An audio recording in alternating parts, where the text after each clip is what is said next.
नमस्कार, आपण पाहत आहे भांडा फोड न्यूज. एका दमात भ्रष्टाचारी कोमात.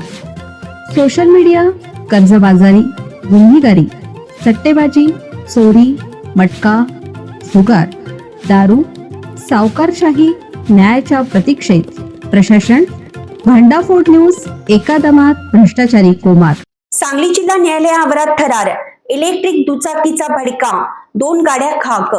सलग दुसऱ्या दिवशी जिल्ह्यात वाहने पेटली. जिल्हा न्यायालयाच्या आवारात ही घटना घडली. जिल्हा न्यायालय आवारात इलेक्ट्रिक दुचाकीने पेट घेतला. त्या दुचाकीची आग आटोक्यात येईपर्यंत त्याच्या जवळ असणारी दुसरी दुचाकी पेटली आणि 2 दुचाकी या आगीत जळून खाक झाल्या. अग्निशमन विभागाकडून आग आटोक्यात आणण्यात आली. मंगळवारी दुपारी 1:30च्या सुमारास इलेक्ट्रिक दुचाकी पेटली. ती दुचाकी पेटल्यानंतर तिची आग आटोक्यात आणेपर्यंत जवळ असणारी दुचाकीही पेटली. अग्निशमन विभागाला पाचारण केलं. त्यांनी आग आटोक्यात आणली, पण तोपर्यंत 2 दुचाकी भस्मसात झाल्या. याबाबत रात्री उशिरापर्यंत पोलीस ठाण्यात नोंद करण्याचं काम सुरू होतं.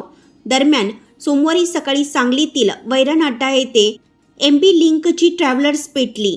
यामध्ये प्रवाशांचे साहित्य खाक झालं.